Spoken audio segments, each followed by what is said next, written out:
I've seen just about everything on the road: strange weather, dangerous drivers, and even the occasional hitchhiker with a story to tell. But nothing I've encountered comes close to what happened to me one night in the dead of winter, somewhere along a lonely stretch of highway. It was a routine haul, or at least that's how it started. I had picked up a load in Ohio, bound for a warehouse out in Kansas. The route was familiar, one I'd driven a dozen times before. I knew the roads like the back of my hand, and with my logbook full and hours to spare, I figured it'd be an easy trip. My plan was to drive through the night and make good time while the roads were empty. I remember the night was unusually cold. The kind of cold that makes the air feel thick, almost like it's weighing you down.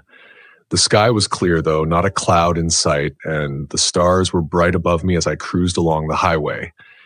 My cab was warm, the hum of the engine steady, and everything felt as it should. That's when I saw the first sign of trouble. I was somewhere in Indiana, maybe 40 miles from the next truck stop, when I noticed a pair of taillights up ahead. At first, I didn't think much of it. There wasn't much traffic out there at that time of night, but the occasional car or truck was nothing unusual. But as I got closer, I realized something was off.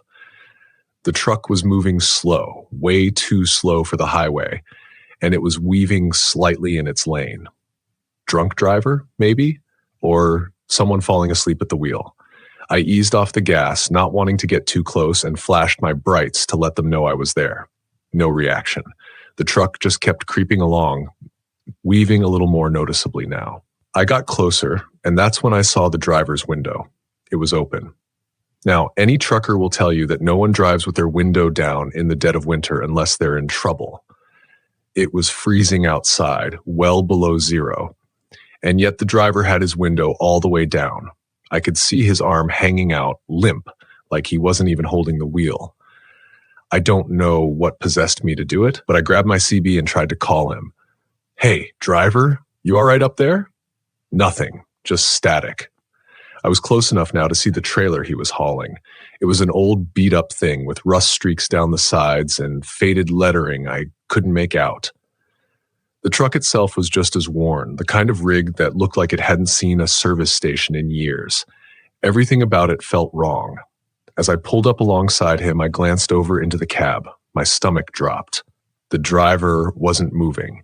He was slumped forward, his head resting on the steering wheel, with his arms still hanging out the window. I don't know if he was asleep or worse, but I knew I had to do something.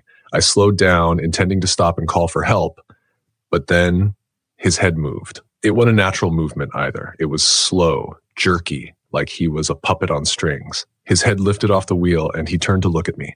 I'll never forget that face. His skin was pale, too pale, almost gray, and his eyes were wide open, but they didn't seem to be looking at me. They were vacant, staring right through me like he wasn't really seeing anything at all.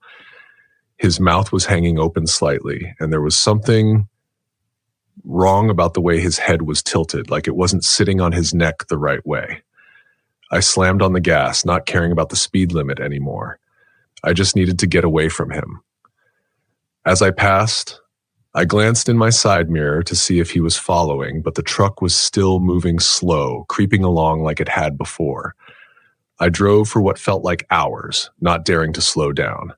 My heart was pounding in my chest, and my hands were shaking as I gripped the wheel.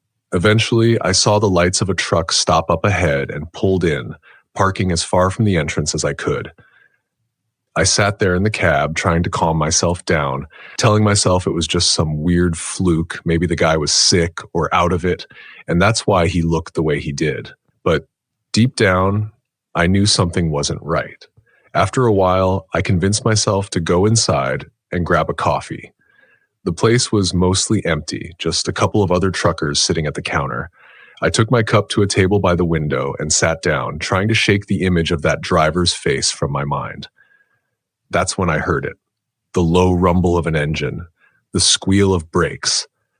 I looked out the window and my blood ran cold. It was the truck, the same rusted trailer, the same beat-up rig, and there, sitting in the driver's seat, was the same man. His head was slumped forward again, his arm hanging out the open window. How did he find me? How did he get here so fast? I felt a cold sweat break out across my forehead. I watched as the truck rolled to a stop at the far end of the lot, and for a moment, everything was still. Then his head moved again. It lifted off the steering wheel, slow and jerky, just like before. His eyes were wide open, staring ahead, but I could feel them on me. I could feel him watching me. I grabbed my stuff and ran out the back door of the truck stop, not caring if anyone saw me. My truck was parked on the other side of the lot, and I sprinted toward it, my heart pounding in my ears. I didn't even bother checking my mirrors as I pulled out of the lot. I just floored it, praying that the old truck wouldn't follow. For miles, I drove in silence, the dark highway stretching out ahead of me, with nothing but the hum of my engine to keep me company. I kept checking my mirrors, half expecting to see those rusted taillights creeping up behind me, but the road was empty. It wasn't until hours later, when the sun started to rise, that I finally let myself relax. I pulled over at a rest stop, exhausted, and leaned back in my seat, trying to make sense of what had happened. Was it real? Had I really seen that man, or was my mind playing tricks on me after too many hours behind the wheel? I never got an answer. I didn't see the truck again after that night, but every time I drive that stretch of highway, I can't help but look for it. I can't help but check my mirrors, half expecting to see that rusted trailer creeping along the road with that pale, dead-eyed driver staring out at me. And I know, deep down, that one day I'll see him again.